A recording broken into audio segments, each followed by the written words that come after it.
Morning, people. Morning. Same old goes on. Hope you're all well, happy, presently aware, without taking too much notice of the conceptual imaging that's going on in the head.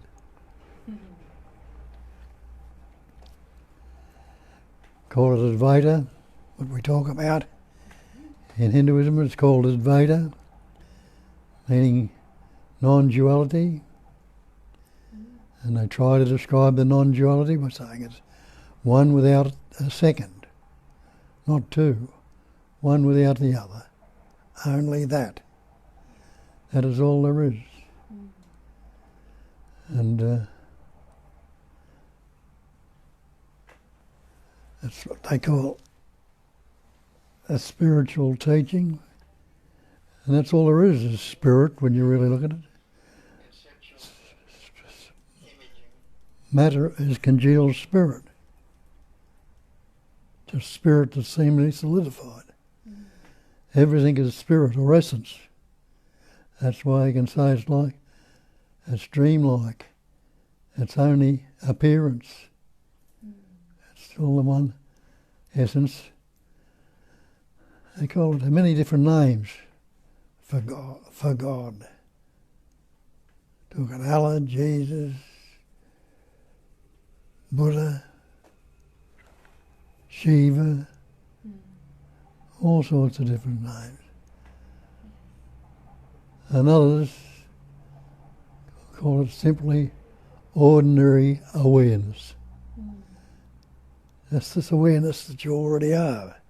Because that's how Sat Chit Ananda Nama Rupa breaks down. Sat is existence. Chit is conscious. Ananda is loving to be. And the other two factors, Nama Rupa, Nama is the name you've got. People have given you, or you've taken you. And the Rupa is the form, the body. That's the body-mind. But is anyone who is not existing right now? No, you're existing. Anyone who's not conscious right now, you know, you're conscious. Anyone not happy to be? You're all happy to be. You wouldn't be dead. You'd rather be alive than dead. So you are that already, and that's why where that mantra comes about. I am that. And you realise that everything is that.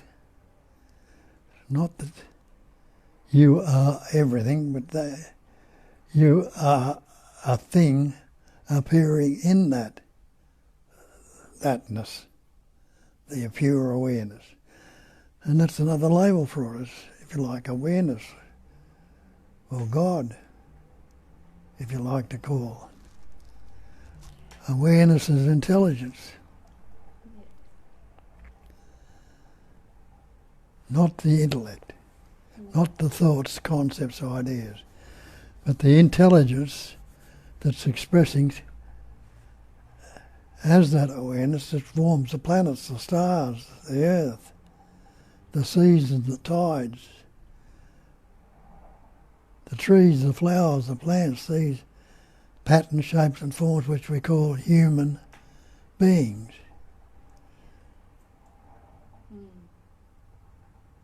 So, and that's another name for Sat Chit Ananda, is being, knowing and loving to be.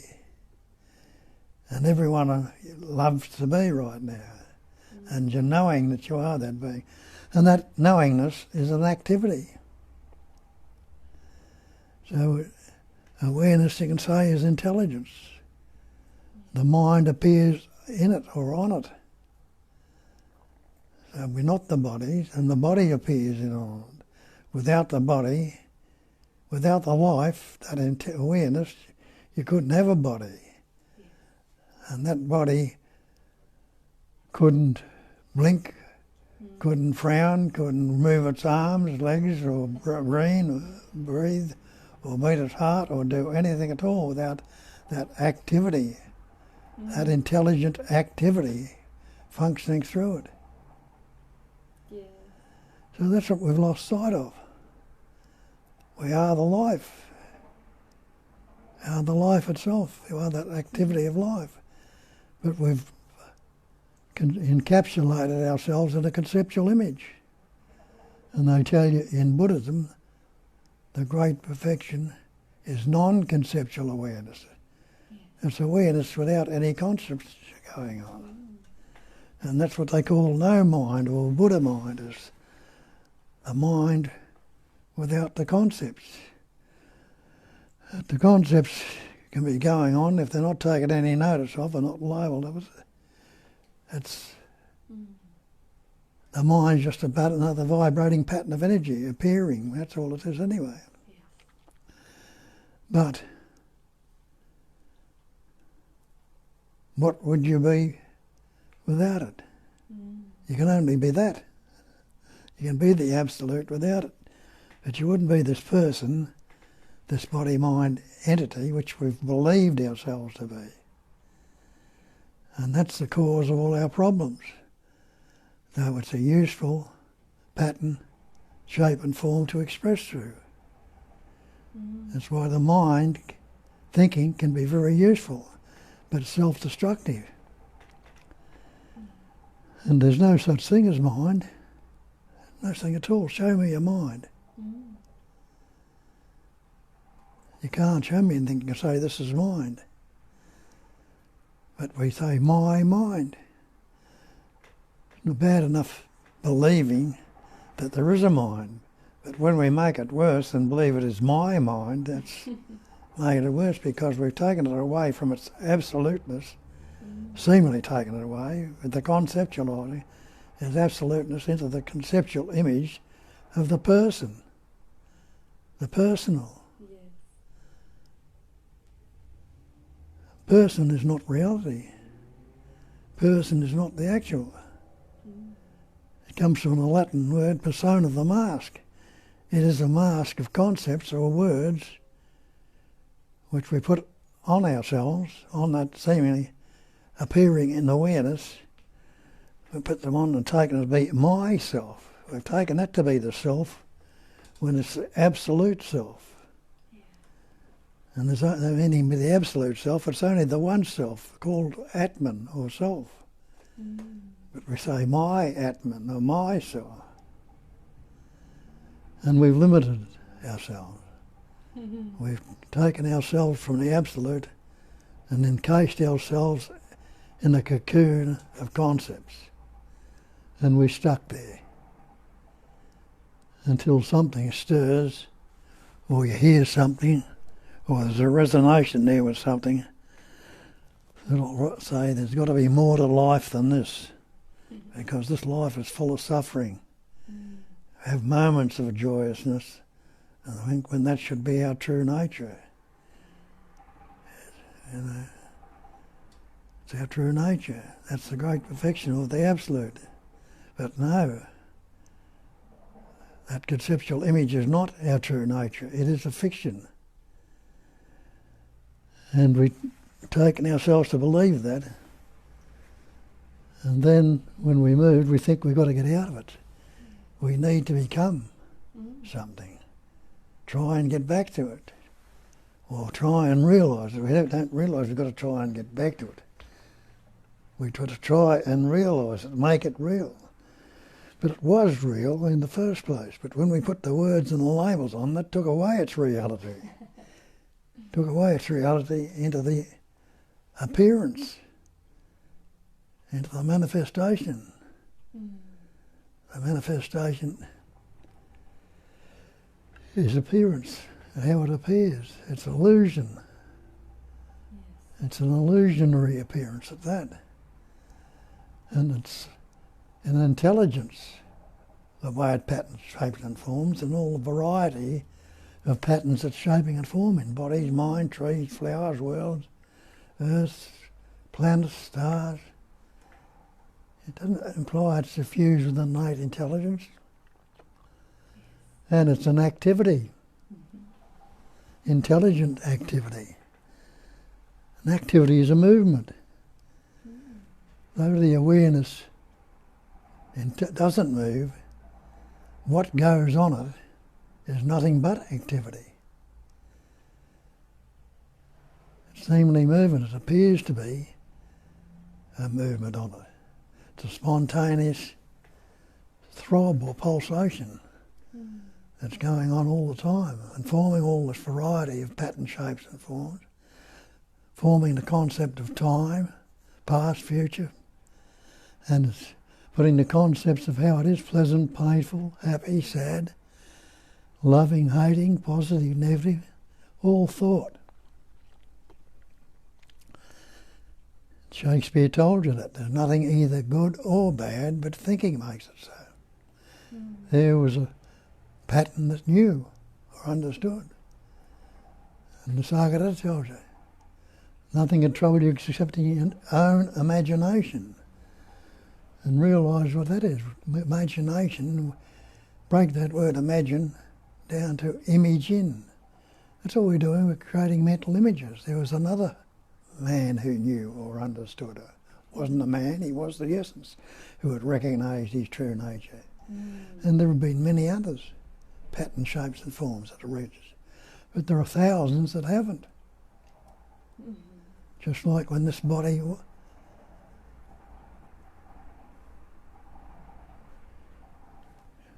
bit cold. Is it? Fire, yeah. But the shakes is making the shakes worse.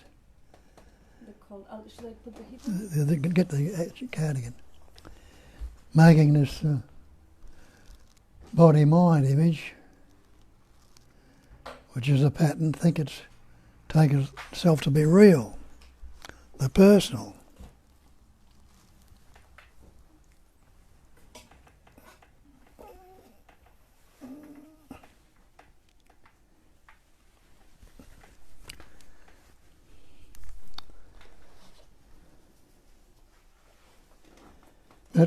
That person is just a mental image, imagined. Look in the mirror. You've got a mirror, you look into it quite often, and when you're not looking in it, or whether you're looking into it, what's in the mirror? It's always full of reflections, always.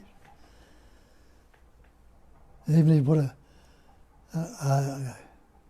a cover over it, yes. That cover would be reflected in the mirror also.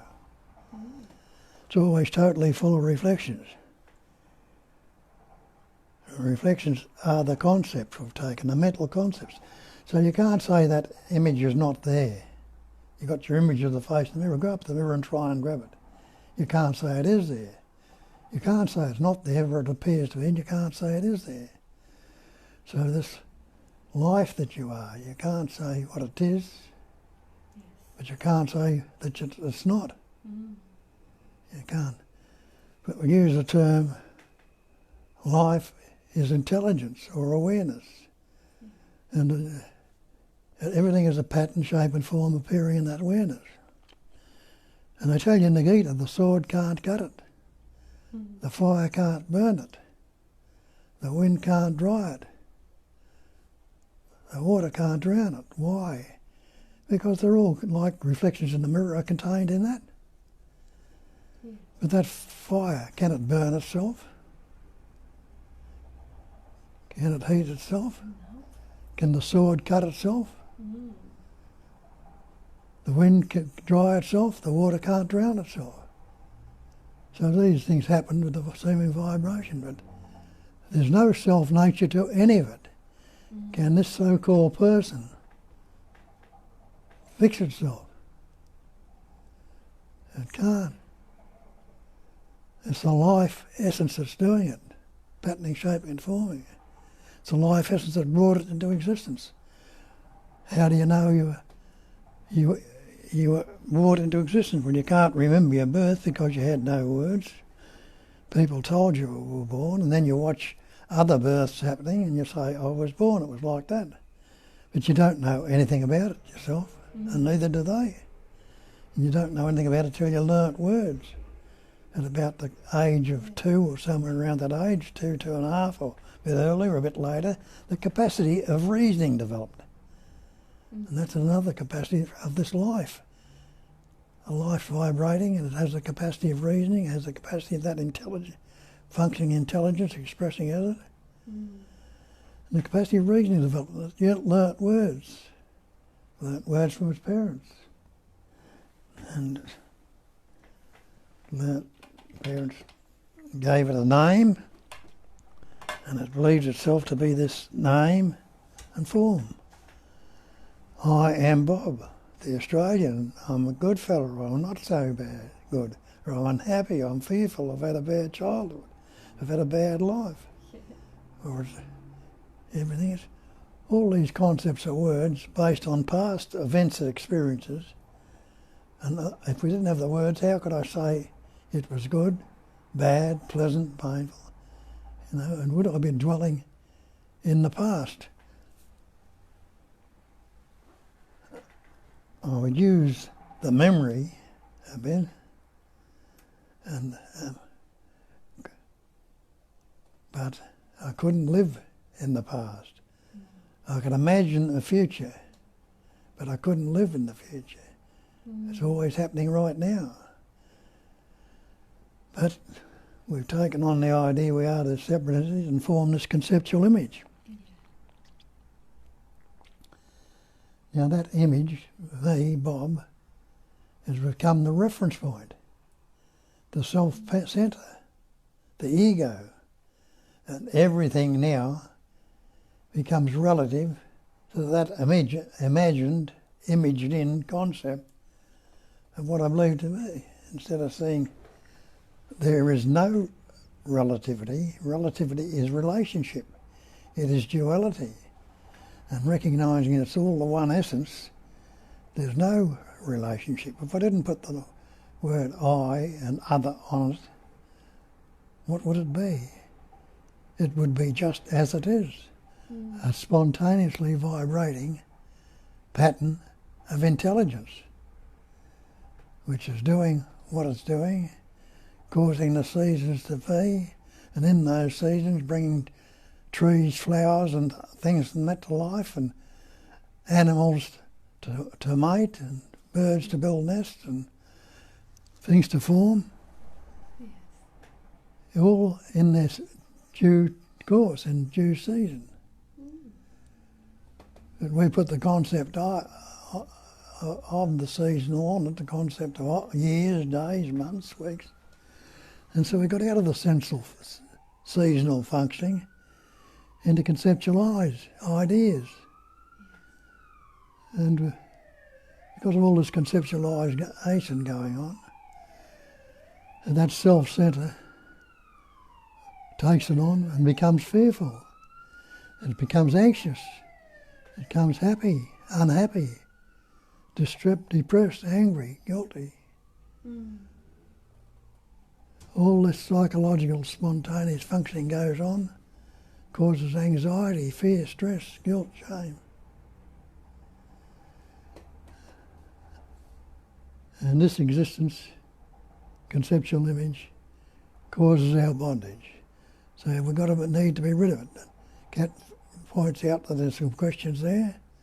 So get into it. I'm glad this is a good one for questioning. The people are pretty well into it, advanced into it, and they know what we're talking about and put good input put into it.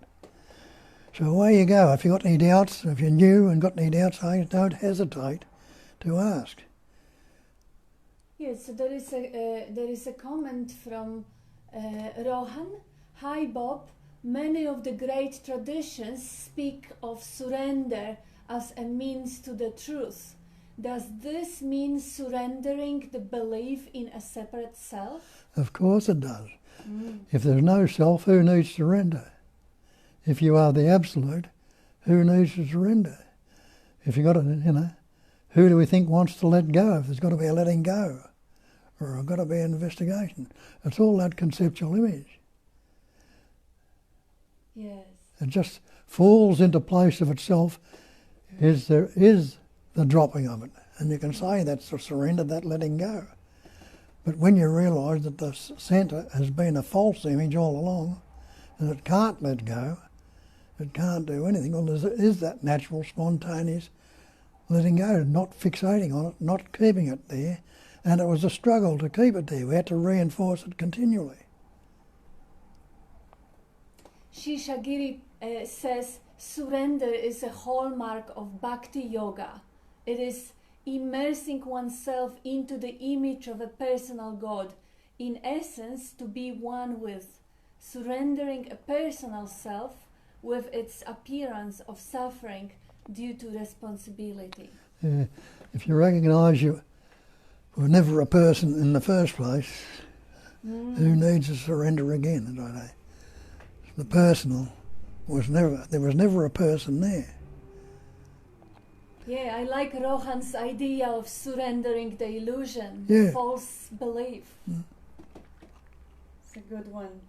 Almanach, dear Bob, can you explain more about mirror, mind with reflections, please? Sometimes you say it is there and sometimes absent.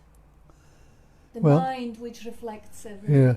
Well, use the mirror, or use the awareness as the mirror. Mirror's awareness is like the mirror. Well, that's a poor analogy, of course, but mirror's awareness is the life essence itself. It is the pure functioning intelligence energy, but all the manifestation, the things that appear in the manifestation, appear in that awareness.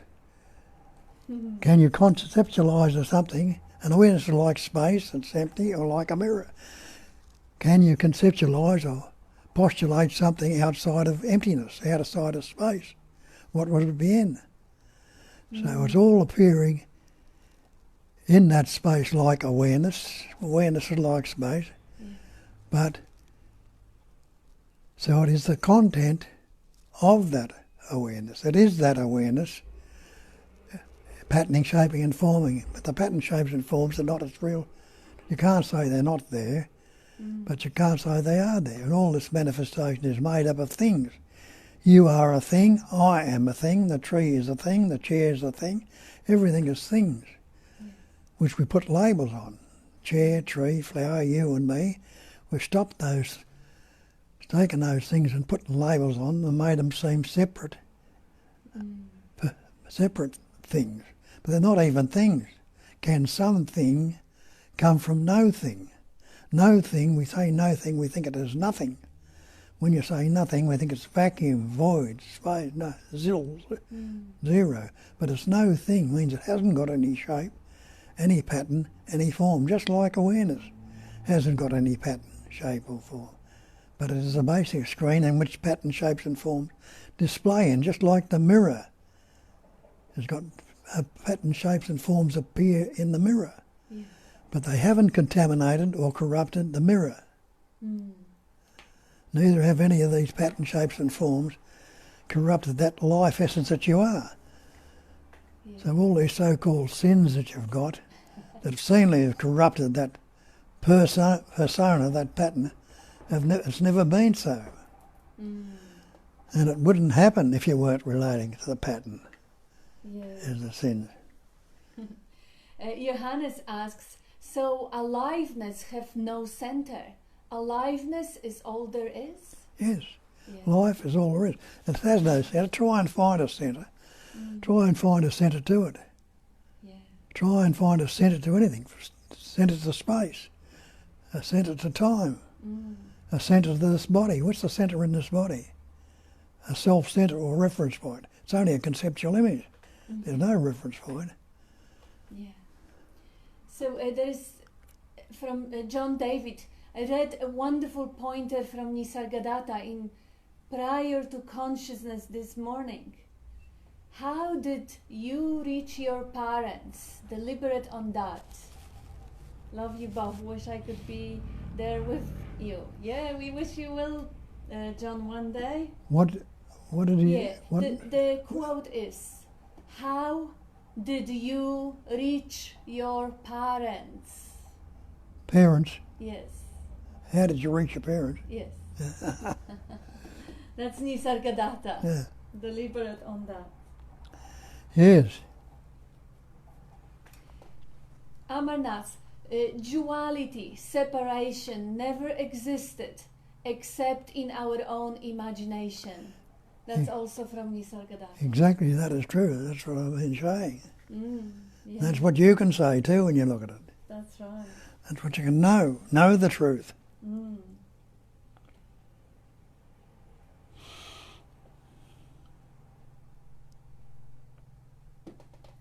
Yes, so I can maybe just come by, and because there is no fresh questions from this week, we cut it short. I mean, we didn't cut it short, but we actually didn't manage to address all the questions last week. Hi everyone. I'll just go back to those questions. I have some screenshots and hopefully I won't miss any of them.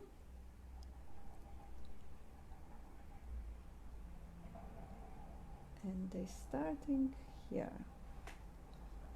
So that was Sally requesting, can you talk about Atma? Atma. Yes. Atman is supposed to be the self-center. Atman is the one self. The total self, the pure self.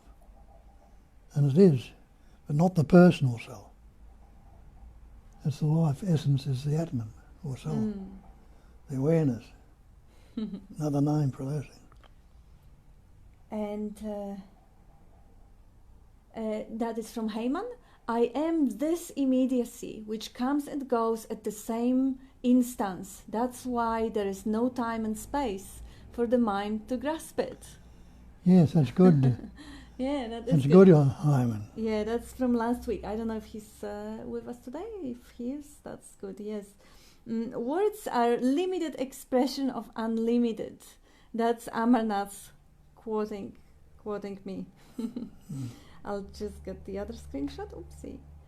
I don't know if I'm in the right order. I'll just get from here.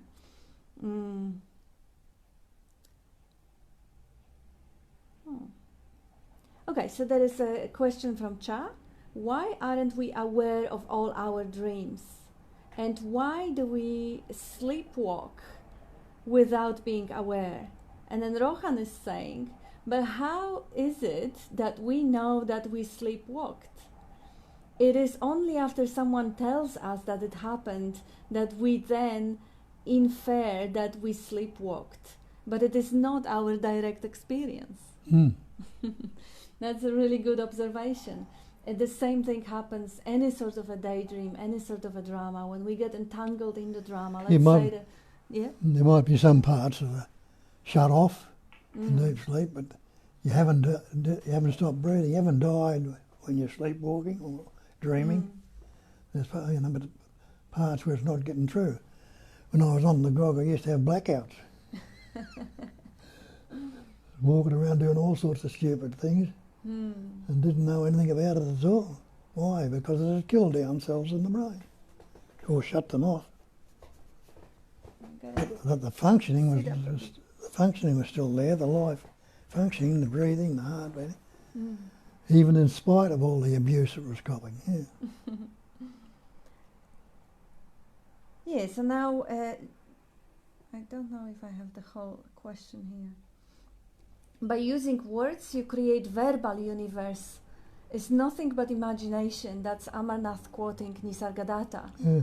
And a comment, if you don't think, talk, what you are is self. That's quoting you. If you don't think, what you are is self. Why aren't we aware of our dreams and why we sleepwalk without being aware? That I've already read from Cha.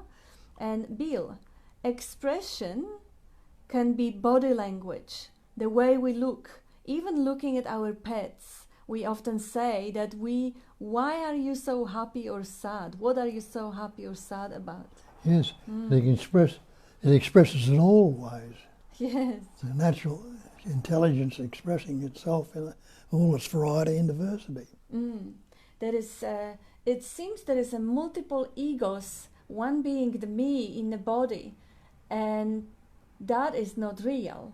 And then the body and the whole manifestation is a dream, not real. So also is the ego. That's from Cha.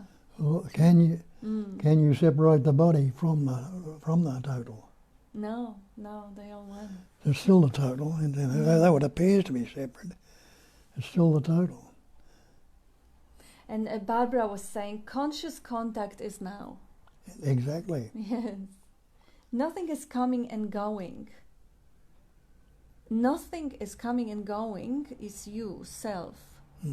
That's from Amarnath. And the awareness must be aware of all of it, but through these bodies we have only limited awareness, Cha says. And Amarnath says, limiting is thought. There is no limited entity, only imagination.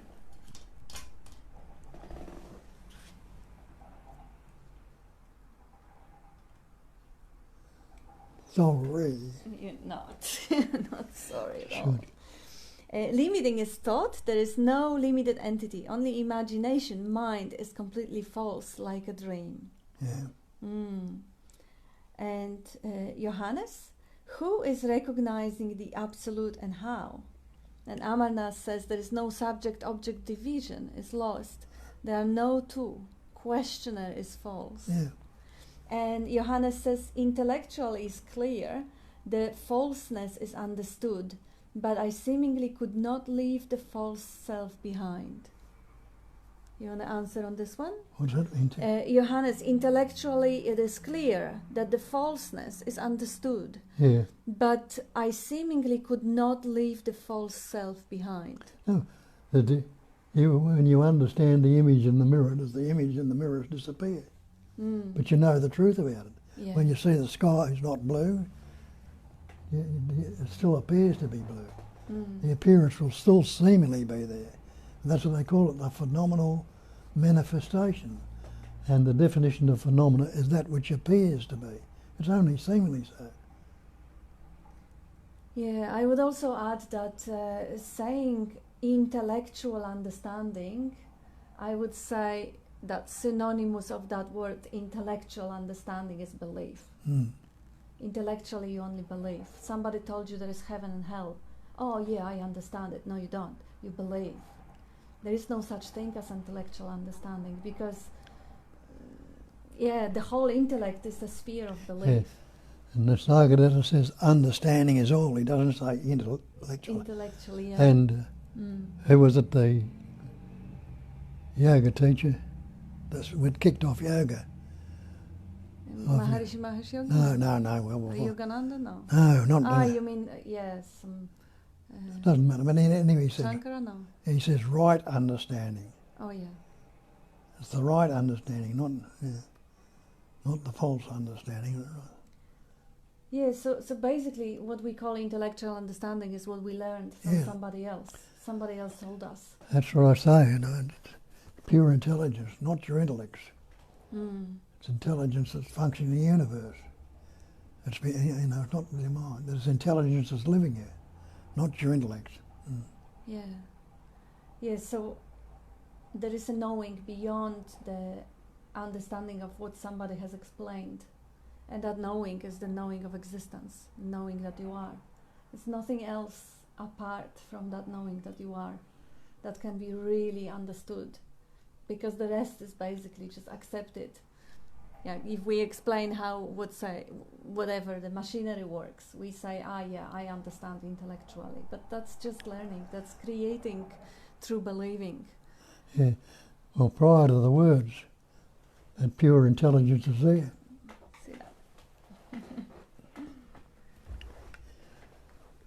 Pure seeing, the pure hearing, the touching, telling. Pure intelligence is there without the words, and that the intellect is only word learning, learning words and things like that, reasoning.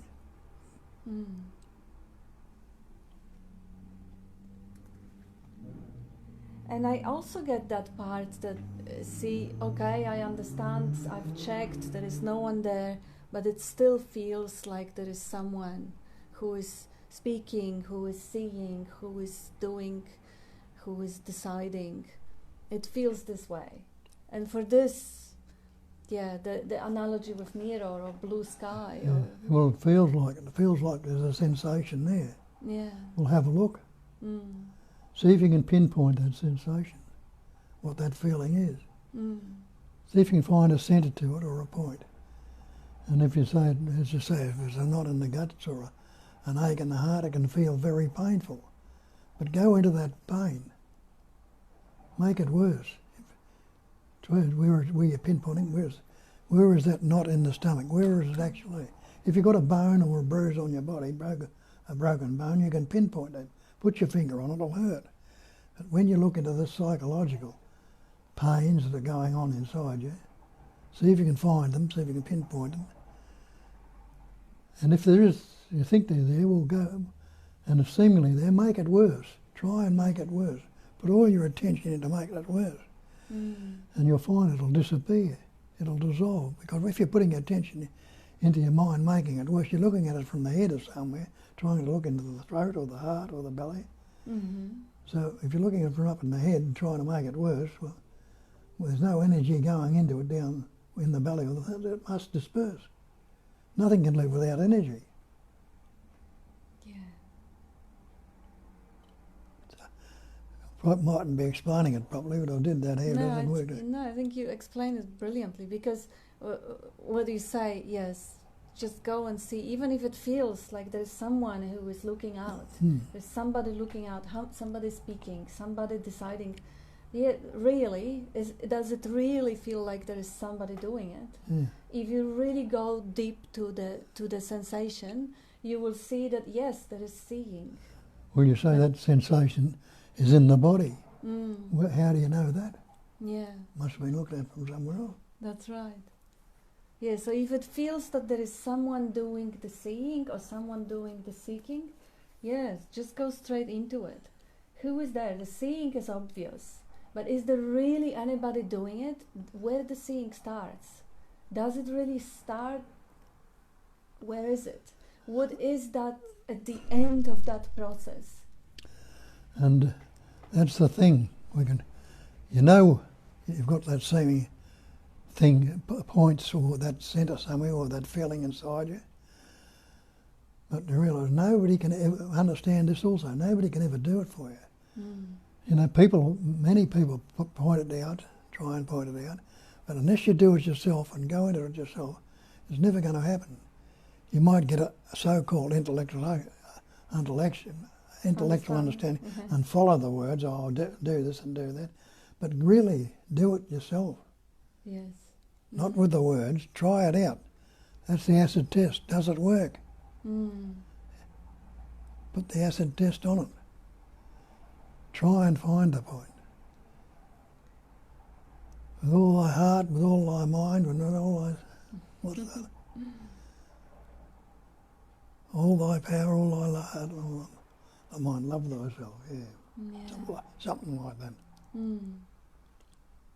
Yes, yeah. If you try and look for the source of that feeling and you won't find it, then even though it feels like it won't maybe feel like there is someone there, because there is a presence, but there is not a one. There is not an object that is the source of the presence.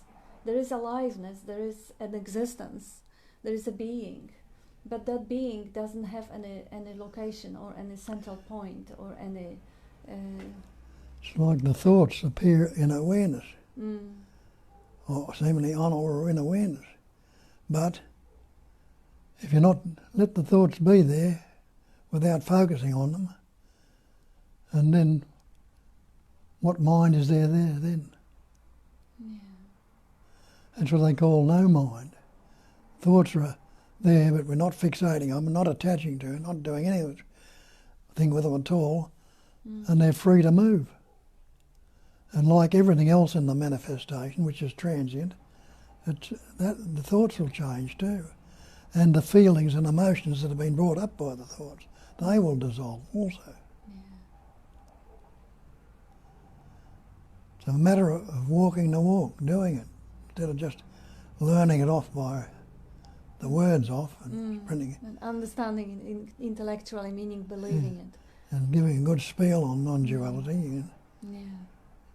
But do it if you want it.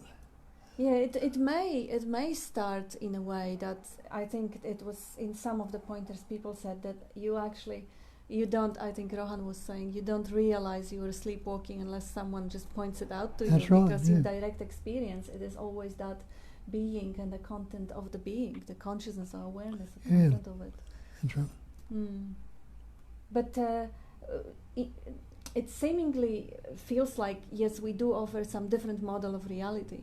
The model of reality that we grew up and adopted, that there is a world outside and there is a me inside, and there is a constant interaction between the inside and outside, and there is a constant battle, striving to get better, whatever, education, to better situation, better comfort, more comfortable life, and medicating that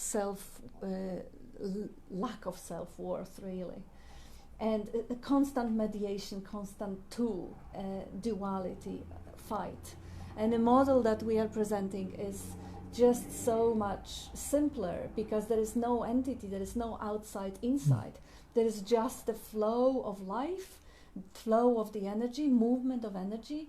I may still be moved to argue with someone or fight with someone, but that's not my doing. That's just how the wind is blowing. There is a low pressure here, and the air is moving and is compensating and is balancing itself. And then the inside out, which are inseparable, constantly in dance, constantly is not even interacting, because you need two to interact, but they just replenish itself. Like when the level of water is low, the body gets and drink, and the air is being exchanged, and the thinking. And So looking for the models of reality, the definition of reality is that which never changes. yes, What doesn't change? The awareness in which it all appears on, like the mirror doesn't change, no matter how many reflections yes. or images appear in it. Neither does awareness. Beautiful, yeah. It doesn't change, but the pattern shapes the egg, the thought, the feelings, the emotions, even all appear in it, constantly changing. But they are the reality, but not how they are appearing. They are the reality in essence, Yes. but not in its true nature. Not in the appearance, in the form. And Yes, so reality is the consciousness, formless. and the content of reality is the way the reality expresses. Because just being no thing and having no shape, form or pattern, it doesn't even have a glimpse of itself. So the way it experiences and expresses itself is through forms. And I think one of the questions I've seen when I was taking screenshots was also about form and emptiness in Buddhism, how the form comes into emptiness. I may find it, or I may just walk into it slowly as it comes. Yes, so there was a comment from Amarnath, that's also still last week. Roller coaster, center, part is self, periphery is mind. Expression, let's enjoy the both without enjoyer. Yes, so the life, like the whole manifestations, like a roller coaster. Self is the center and periphery is the mind. The mind always goes to the extremes. It kind of, and the mind is just the narration, really, of what's happening. And expression, mind expression. Yeah, that's another way of looking at forms, the creation of the mind. That's also, ancient scriptures call it sometimes. Let's enjoy the both without the enjoyer. Yeah, the enjoying. Enjoying. Yes. And Amarnath says, Bob and Kat express, radiate so much of infinite love, bliss towards all being. Can't be understood with mind, transcend it or bypass it. Thank you, Amarnath. And we are maintaining, obscuring by habit. Don't maintain, investigate, you are that. Thanks, Kat, for this.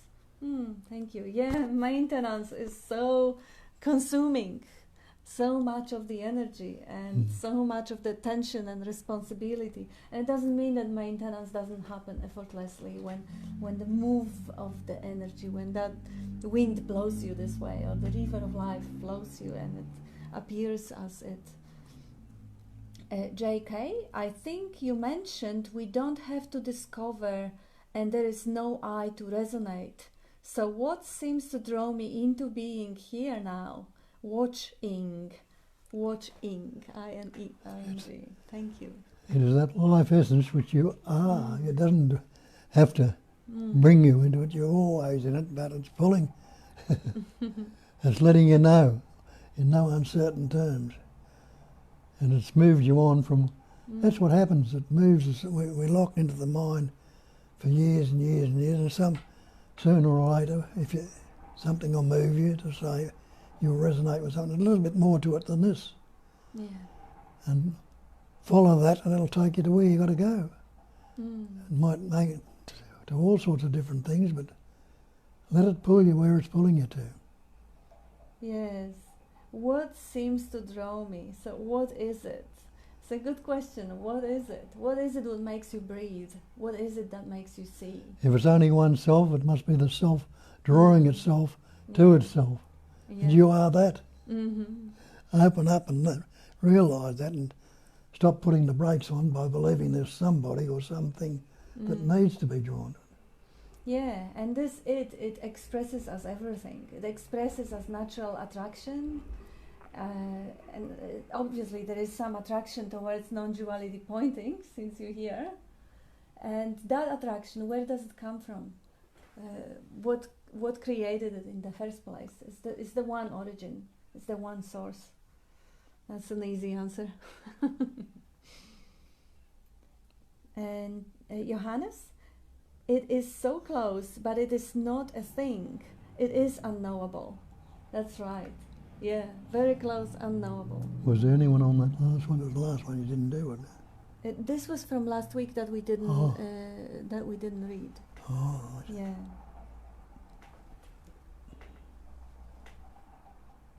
Oh, this is Amarnath. Beautiful, dear Bob. For this, both questioner and answerer are false. Yeah.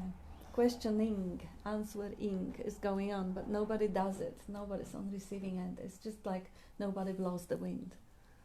Nobody's doing heartbeat. It's just ing. Once upon a time, that's cha. Once upon a time, I thought there was a me in the body, but it seems to be a false story. And that's right, it is a false story. See how life looks without that story. Yeah. And see where it takes place once upon a time. Good on you. Yes, good on you. Yes. Recognise it's a story. All fairy story starts with once upon a time. Yeah, and how well everything, how more natural, more effortless and more joyous and more happy, everything flows without that concept of a me or self being responsible, guilty, ashamed of whatever is happening, of whatever the life moves, like infinite amount of causes, creates every next scene spontaneously unfolding. And without that entity taking credit for it and taking blame for it, how much easier and more natural and more obvious that explanation of reality would be. But even further away, you don't even need to explain anything, because there is no one who needs to have anything explained.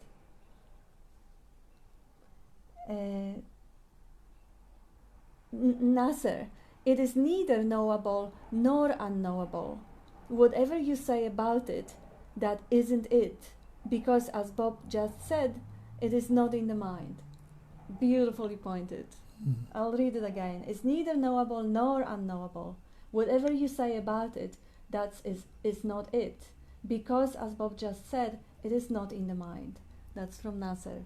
Beautiful. And Sharna, unless I see what is not there, my present happiness is all there is. Yeah, once you start seeing what is not there and imagining what is not there, which basically means once you start thinking, because thinking is always about what is not there, then the happiness is lost. Yeah, happiness is there if you're not imagining or obscuring it with illusory, imaginary, thought up ideas, entities, and problems. Amarnath, don't separate body, mind, world, and God. Are all three false creations, dissolving, renewing, happens like a dream. If there is no dreamer, dream collapses.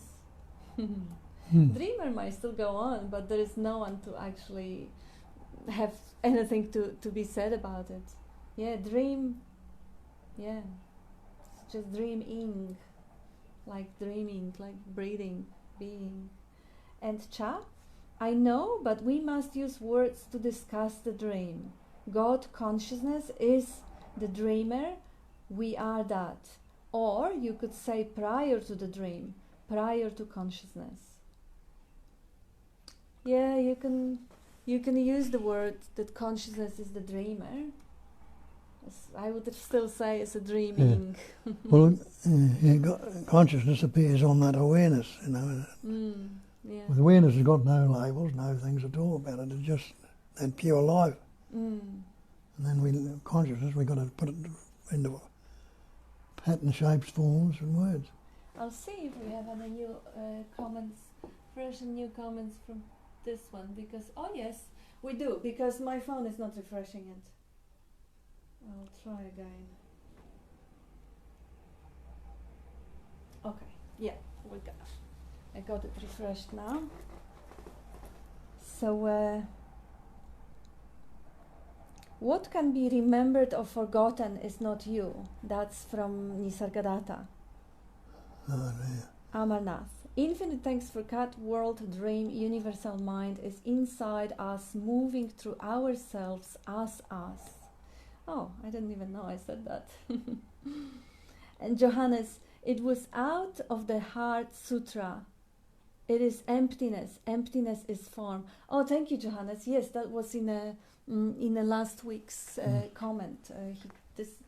We are up to date now. That's right. The Heart Sutra. Beautiful, beautiful scripture too. There is no old age, there is no dying, there is no, nothing. It negates everything. And Bill, enjoy both, as Kat said, for without being there is no thing. Without being, there is no thing. Yeah, that's the point. And enjoy all of it, or none of it, like Nisargadatta used to say. I see if we have any. That my phone must have lost.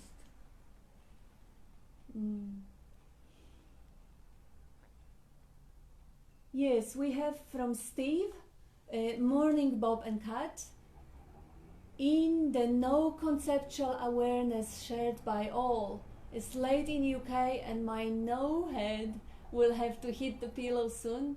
Thank you both for sharing on the essence, upstream from thoughts and the body. And Michelle, it's funny as you are answering my question as I'm writing them. Nice. Beautiful. And Rohan, eventually all that one has learned will have to be forgotten. That's from Ramana Maharshi.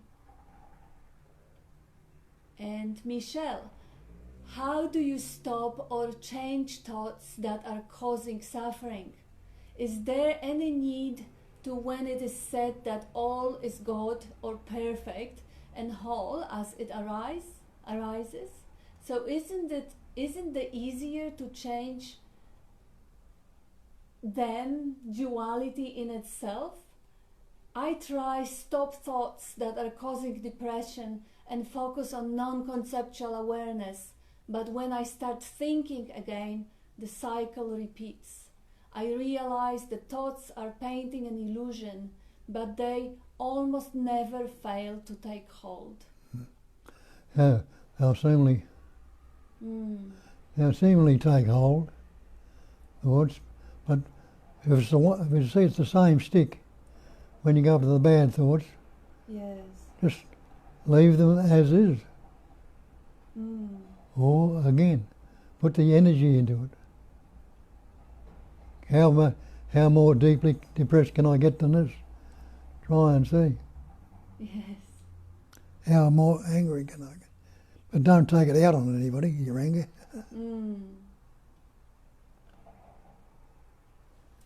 It's a trying to stop them that keeps them there. The resistance to them puts us in more conflict. That's right. Yeah. And now we have Amarnath. Search for future joy and safety itself is an obstruction to realization. This is from Nisargadatta. We are already safe and joyful. Yep. Oh, no, I lost it. Though efforts are lost in the choiceless ease and spontaneous joy. That's from you, Sailor Bob. By leaving out, I have the whole dialogue here.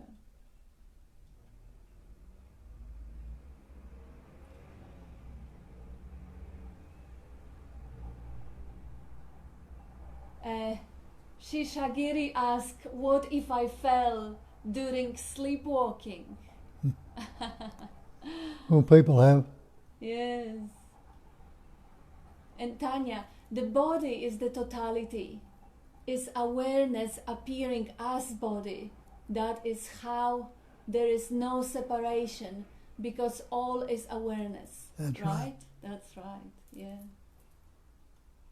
And D, could you say more about nothing is good or bad, but thinking makes it so? Is that true on all levels? Yes. No thing, even if it's good or bad, it's still no thing. Yeah. Yeah, and also you can actually take any example probably from, I don't know, from the past, and then see how over the years your take on whatever happened. Let's say something bad happened, a child got sick or had an accident, and 10, 20 years up the stream, first of all, who knows what he's been spared of? Next of all, who knows how the life has directed it?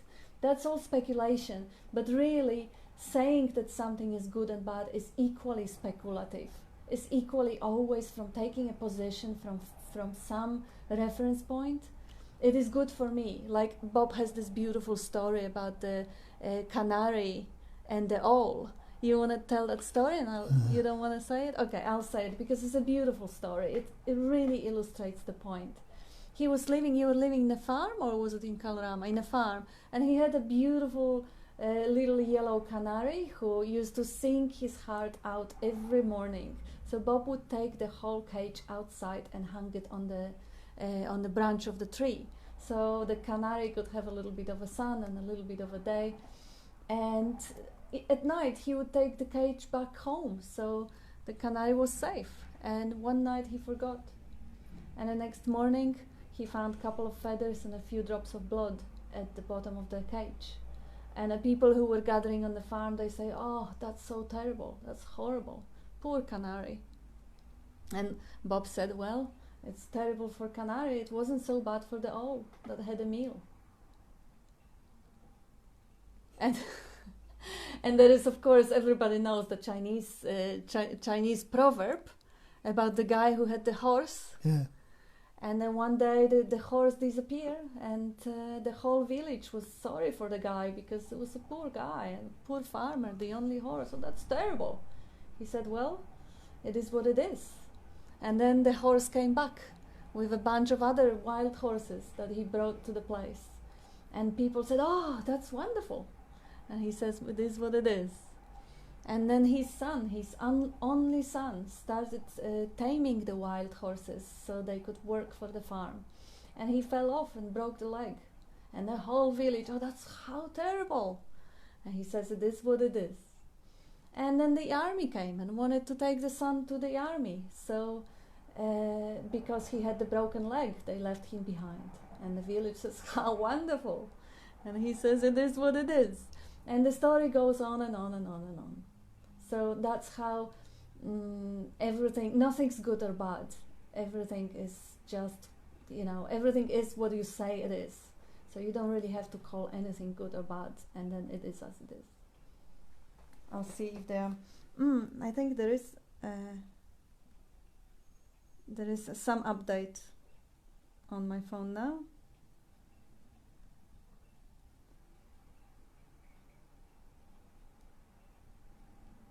How natural attraction between emptiness to emptiness can be seen?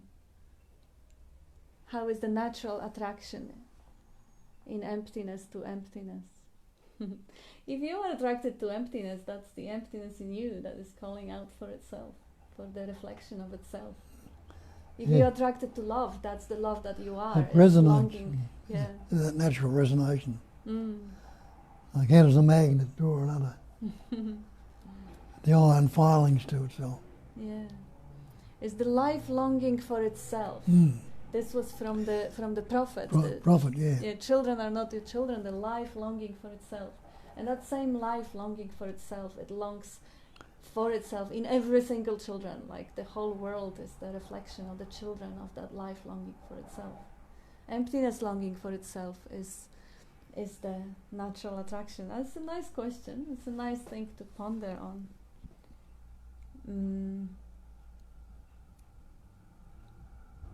And Amarnath, don't touch the thought, but catch hold of the thinker as who am I? Yeah, that's a... Yeah, that's what I'm saying. When you got all these thoughts coming out, ask yourself, who's asking that? Mm. And the obvious answer, I am. Yeah. Well, who's I am? Have a look and see if you can find a centre. Mm. Can you find an I am? It's just another question, Yeah. another thought. Thoughts are questions. Mm. Questioner is the question. And Johannes, the Heart Sutra said that in emptiness is no discernment and no consciousness. Could you say something about it? No, in the emptiness there is no discernment and no consciousness. Consciousness hasn't appeared on us like pure awareness. Yeah. The screen. Yeah, and ultimately it discards everything. It discards the isness, the existence and the non-existence, the living and dying, the seeking and finding. All of it is but a dream. No thing has ever happened.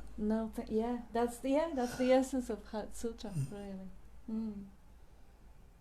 I used to recite it in the monasteries when I was there. I'll sing it. It's beautiful.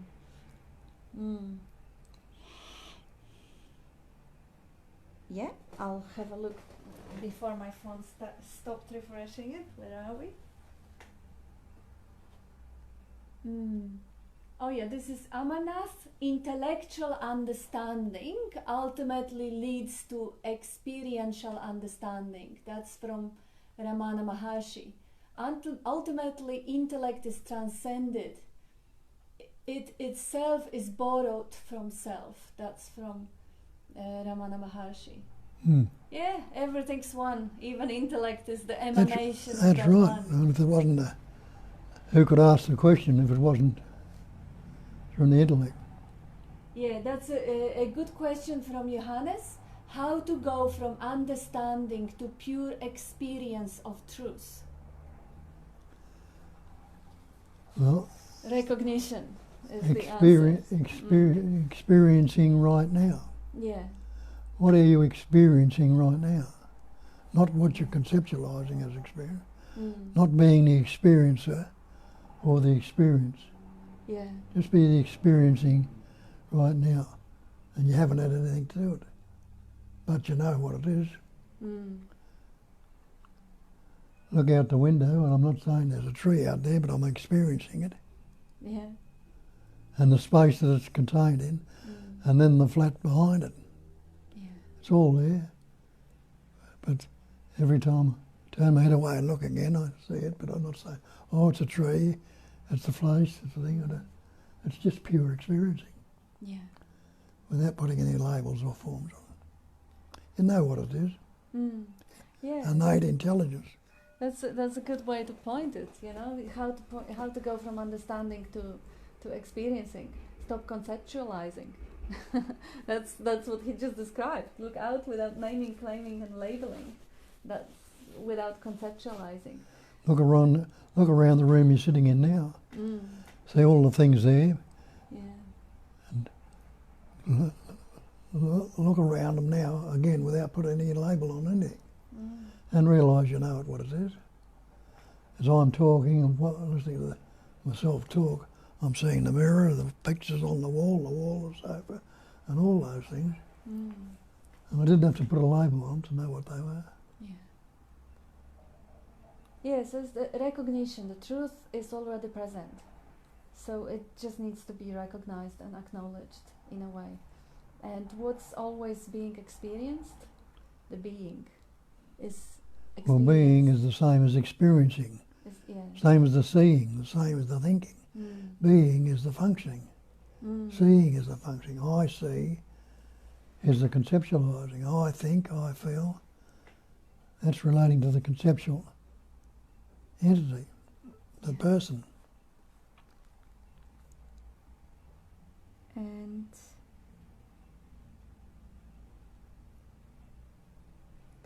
yeah. This one we have. I'm gonna check the previous ones, which my phone doesn't refresh.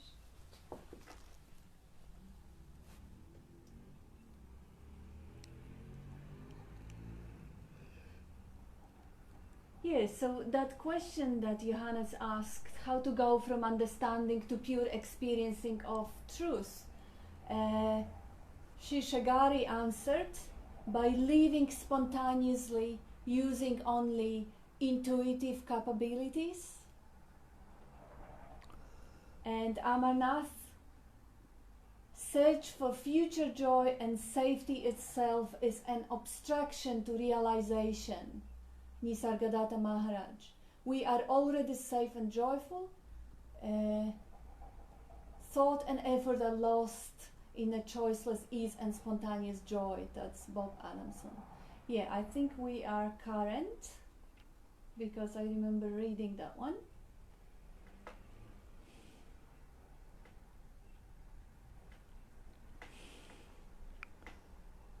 And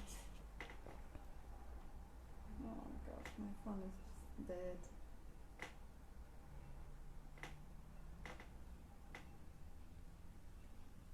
Yeah, I got another part of refreshing comments. Oopsie. Yes, so this is from Rohan. Hi Bob, you mentioned a couple of times about the feeling of psychological suffering.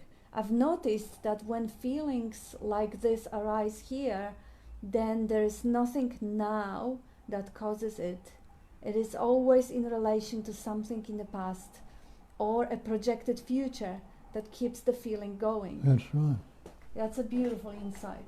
That's a very, very beautiful, liberated insight. Yeah, it's nothing in the moment that can cause. It's always the context. Like, oh, I'm getting worse, or I'm not getting better, or something I like is not here, or something I don't like is coming, or I can lose something, or yeah, it's always something, some story, always some. And Nicholas says, what's wrong with right now unless you think about it? Exactly. Yes, and Amarnath, how beautiful is this appearance? Bob and Kat are just sitting, all questions are coming and answers also spontaneously. Nothing is happening, yet everything is happening. And a lot of beautiful icons of hearts and everything. Thank you. Yeah, the dance, spontaneous, natural dance of life. And what appears to be real is there, if there is nothing, so the appearance of what? What appears to be real? If there is nothing, so the appearance of what? Yeah, that if there is nothing, then the appearance of that nothing appearing as everything. Like, look around. That's what it is. It is all nothing, and yet you see it, you hear it, you taste it, you experience it. It is experienced. It stands in front of your eyes, as real as it can ever be, and yet it is nothing. If this phenomena is that which appears to be. Yeah. Sensations appear to be, they seem real. Thoughts, the feelings and everything. How amazing. How amazing. It's really incredible. You can have all these sensations in the dream. When you wake up, what happened to them? Yeah. How real were they? Just like the sleepwalking you're talking about. I have a look if we have some of this last week's comments. Oh yeah, been there. I remember we read this one. Oh, we read this one also. Oh yes, and I just came, but we've addressed that already from the last week's Johannes comment that Heart Sutra said that form is emptiness and emptiness is form. And Amarnath says, thanks Kat for your algorithm, I becoming you and he or it. Beautiful. And thanks for the beautiful clarity. I am becoming husband, teacher, friend, brother, multiple ego, similar to a dream. Ever grateful to you. Thank you. Yeah, I find it handy. Rather than conceptualizing one, you recognize it as nothing, or you include everything else that will completely dissipate it, just completely dissipate the boundaries of the ego. Narrating algorithm without narrator. Cut. Yeah, that's what it is. It's a program, it's a software, it's an algorithm. It can even be disconnected in the brain by certain chemicals. Like I never tried them, but I heard about ketamines or something they used in psychiatry, and also by infrasounds. There are experiments being conducted on the brain on certain helmets that are transmitting frequency which will disturb that particular algorithm of narrating. And everything else goes on, it's just the narrative that is being silenced.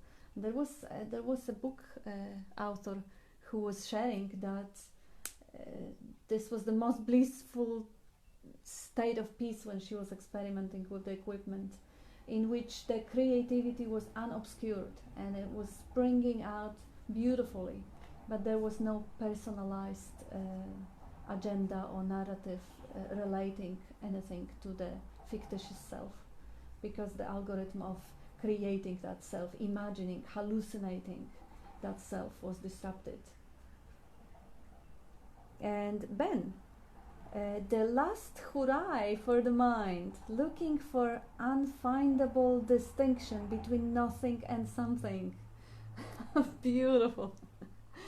Yeah, Ben, last hurrah from the mind, looking for unfindable distinction between nothing and something. That is so beautiful, Ben. That is so brilliant. Yeah, that's what the mind does. Looking for unfindable distinction between nothing and something. Trying to do make a nothing to the thing. Yeah, beautiful. And thanks, Bob, for your blessings. Stay awakened. No more sleep or dreaming. And a lot of hearts again from Amarnath. Thank you. Yes, don't you fall asleep.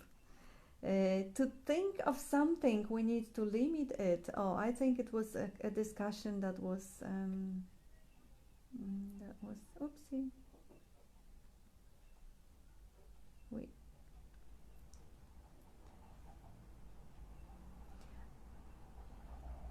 Yeah, Cha was saying, what we are cannot be spoken or thought of or expressed. We are unlimited. What I mean was, to think of something, we need it to have boundaries or edges or ends to measure it or contain it. But as we are unlimited, we cannot think of it like we think of 1 meter or 3 meters or 100 meters. But endless we cannot think of. That's right. That's when the mind collapses. When you use words like unlimited, infinite, timeless, spaceless, those are things that don't have mental representations. They can't be imagined. So, oops. Again. Keep knocking it on. Keep knocking it, yes. Keep knocking it. Yeah, I'll probably just sit on the other side of you. That will be safer. Get a longer cord. No, there is no longer cord. That's as long as they do them. They don't do them longer. Well, you must get. Hey? There must be a joiner. You can join. Yeah, we'll figure it out. I think he'll still knock it.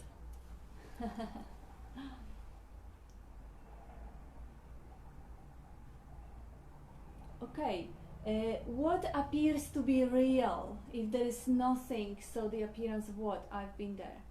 And Billy, Osho said, mind is the problem. When there is no mind, then there is peace. So how then can there be a peace of mind? Yeah. Yeah. That's right. That's right. There is no peace of mind. Yeah. Bob often says there is no such thing as peace of mind. The peace is when the mind is not. Yeah. And that's why we call it, I think that's Jesus was saying, that's why we call it peace that passeth all understanding. Yeah. No mind is the peace. Mind is distraction. Mind is vibration. Mind is noise. Mind is narrative. Sound. Constructing images, constructing sounds, words, all of it is mind. Peace is when the mind is not. Yeah, that was a nice quote from Osho. I'll see if there is any more.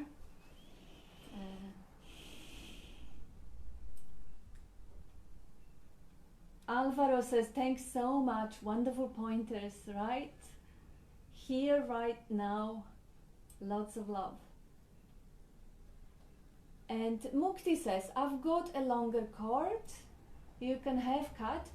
Oh, wonderful. Let's see if it will have the right connections, because we have a weird Android. Let's show us. Thank you. Let's figure it out. That would be great. Although, yeah. Yes, you could put a piece in there, whatever. Yeah, I know that is already an extension. This one. But you could probably get another cord with two ends on it. Yeah, if Mukti has one, we can figure it out. That would be great. Yep.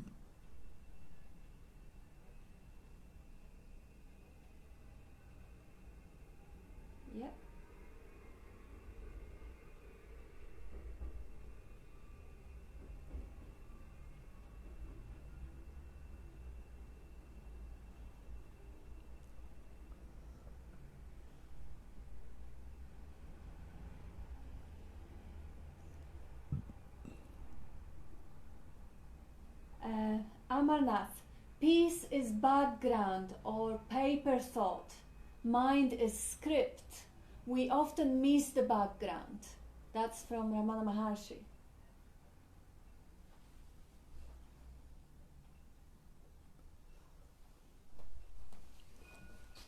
Yeah, there are a lot of analogies to the background of the screen and the printing on the screen, the background of the white page and whatever's in the page, the TV, when the TV is off and then you switch it on and the picture comes about, or the screen for the projector like in the cinema.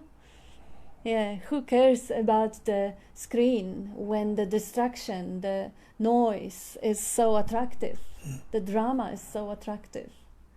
Who even cares about seeing, hearing, tasting, touching, smelling when the thought can give you it in one image altogether?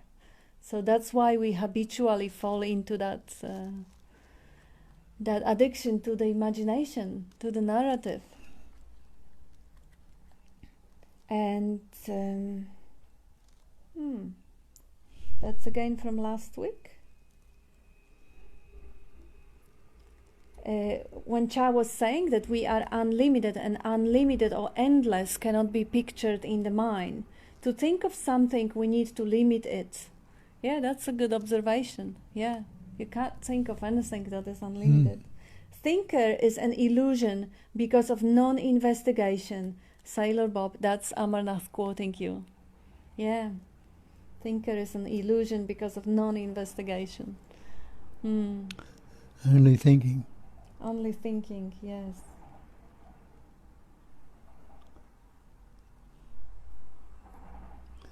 And thinking itself is a spontaneous happening. That's right. There's no thinker thinking. And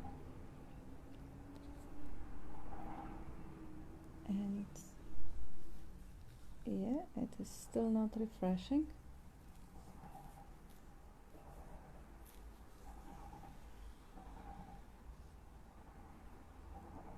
And see if we have any more here. No, we've been there. Yeah, I think I didn't miss out on anything from last week. Good. See if we have anything to refresh on this one. Mukti, Bob, how did you get it with Nisargadatta? Not through what he said, and yet through what you heard. Truth, experiencing the truth? Yeah, the resonation was there. Yeah. Whatever resonation was in his words and coming through him and expressing through him all the time. Well, over the years, that much had happened here to be able to recognise it when it was going on, where I hadn't. I'd heard the words from others, but the resonance wasn't the same. And there was a natural, spontaneous resonation with it. Though it all, as I say, all the chatter and thing didn't die down straight away. But once you've seen something, you can never go back and believe in it. What you had thought of that it was for was real. That's why the false can't stand up to the investigation. Yeah.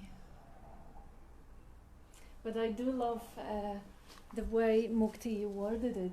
That's brilliant. That's the distinction, not through what was said, but through what was heard. Through what you actually heard, because Bob was saying many times that Muktananda, he was saying the same thing. I mean, a lot of them, like wherever you look, they tell you you're not the body, you're not the mind. And somehow it wasn't heard.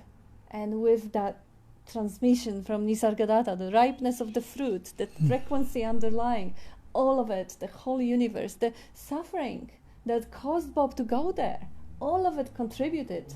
If not for this moment, well, we could use time, but this moment of the opening of the mind has been a result of the collaboration of the whole universe. Yes, if people can just grasp that, what they're going through now, instead of compounding it by labelling it and trying to get it out and blaming this and blaming that, just realise this. Who's it happening to? We're awake to it, or recognise or whatever, and see where it takes you. Yeah. Because it kept pulling you there, in spite of myself, It kept pulling me towards the stuff, and I didn't believe in any of it, or didn't want to believe in any of it either, when I was younger. But it forced me. Yeah. That's like Thomas a Kempis, I think, was a Catholic priest or a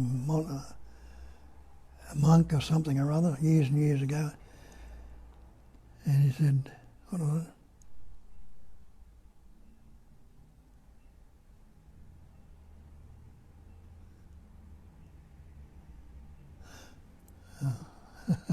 I can't think of it at the moment. I'll think of it in a minute.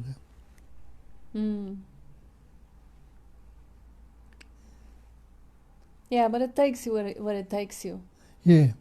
It's regardless. I mean, people have beautiful stories of synchronicities, how they were resisting a situation. Even the story how you didn't want to go to Nisargadatta because he was with Muktananda, so he was loyal to the guru, staying in the ashram. People were inviting him to go, and he said, no, No, I'm not there. I'm not looking for it. I have my guru here. And then people were offering the book, and no, I'm not gonna read I Am That. No. And then the time came when, Bob, you went to the library that you were always going. Yeah, the bookshop, yeah. The bookshop. Oh, the bookshop. Yeah, not the library. Bookshop. And he was always picking out the book and then opening. If it grabs him, good. If it doesn't, and then the librarian came and, no, don't go there. You have this book again. He didn't say don't go there. I was walking out. I didn't have nothing. With nothing. You were walking with nothing. I had a look at a few and nothing I liked. So I was walking out and he said, hang on, this is the book you should read. This is for you. Yeah. I thought, well, this is too much of a coincidence. Instead of resisting it this time, I'd heard it, been told many times and wasted a few months because in that time, what's his name? Morris Friedman? Morris Friedman had died. He was taken. That's how people were going to Nisargadatta. They'd meet up with Morris Friedman and he would take them to Nisargadatta. Yeah. But, so I was never meant to meet Morris Friedman or be taken to him. Yeah. Because he died a week before I was in that bookshop. And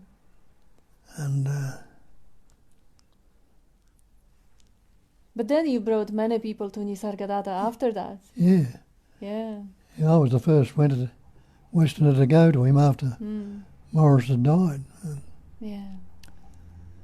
And then I took Mark West from the ashram with me to see him. And any Westerners walking around Bombay, they'd be looking into Osho was there and a few others, We'd talk to these seekers and say, you want to come to Nisargadatta? And some would, some wouldn't. So. Yeah. And then he used to wave his finger at me and say, you're the cause of all these people coming. But it wasn't at all. They'd have found their way to him too. Yeah. Yeah, that's how life actually really moves you. It drives you, it rides you, it leaves you. You are being lived, you are being moved. So you don't really have to do anything. Just relax and see how it unfolds, see how it happens, see how it resonates, how it shines through. Like no matter what you do, how you resist it, if it's meant to be, it's meant to be. And that sounds a little bit woo-hoo sort of magical thinking, but it's a helpful pointer too. Like they were people in the ashram that Bob did invite to see Nisargadatta and they refused it. And they are pretending to be teachers now, ravishing him in courts. But that happened. And it wasn't meant for them. And it is what it is. We have another pointer here. Amarnath says, beautiful story. You are resonating our similar resistance of mind in the beginning now, becoming as is later. Drawn to the fire, still not burned. Johannes. Beautiful, yeah. And Mukti says, whilst the chatter didn't die down, how did you handle that? Well, once you see the false as false, you can never truly believe it again. So when it had come up, it'd be going on, and before it went too far, the thought had come up, hang on, you've seen through this before. Is it true or is it false? Have another look. And so you'd go back and have another look. And if they being false, it can't stand up to the investigation. Yeah. And the more it was recognised as false, the less and less you could believe in it. Just the same as the ocean, the first time you see it, you see the water's not blue. Every time you go back, you'll see it's still beautifully blue, but less and less belief you'll have in the blueness of it. You'll know the truth about it, even though it's appearing as blue. And even though the thoughts and feelings still go on, they can't get you. That's right. And then Tanya says, me, mine, myself, and I are false. They are just words not pointing to anything. That's right. They're words pointing to just the illusion, completely illusory, non-existent thing. Amarnath, it is not happening now, too, between Kat, Bob, and us. display of grace. And a lot of beautiful hearts. Thank you.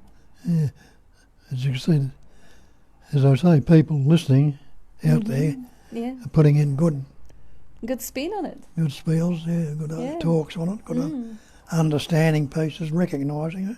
It really shows how simple it is and how available it is and how it is not for the few chosen. It is really on the bottom of the heart, underlying the algorithm of narrating and taking credit is there, fully blossom, fully shining. Shines through so many. Thank you for shining that light back and showing it really to the broader audience that it is for anyone to discover. It's not really something. That Thomas the Chemist was. Oh yes. No greater proof of the power of your love have you shown me than this, that when I had no being, you brought me into existence, and when I went straying afar from you, you brought me back to your service and taught me to love you. Oh, how beautiful. You gotta write it down. I'll tell it to Bruce. Beautiful. That's beautiful. God, don't know how to formulate it. It seems there is an expansion versus a focusing on something. In the mind, the mind is focusing on objects. Yeah. Yeah, the mind focuses on objects. That's its nature. Unfixate. Yeah. Unfixating awareness. Or include more objects. Like if you focus on 5 different sounds, that fixation is kind of loosened up. And then if you hear, let's say, the traffic, the birds, the talking, the breathing, the walking, the noises from the kitchen, few different sounds, and the focus is kind of dispersed between them. And include maybe feeling of the body or few sights or pick few colors or shapes. Then that awareness is unfixated. Even though they are still objects, the sounds are objects in hearing, the sights are objects in seeing, the sensations are objects in the sensing. But still, when there is more of them, the computing capacity is being overwhelmed. And when that computing capacity is used, the selfing doesn't happen because it doesn't have processing availability. There is no more speed for processing or available stream to do it. So it's not creating a self. It is just pure experiencing. That's even though it's focusing on objects, it's not a problem if there is no ownership or the thinker that takes ownership of the focusing on objects. Mind does its thing. It interprets signals, sensations, impressions. Oh yeah. We are about a time. Let's.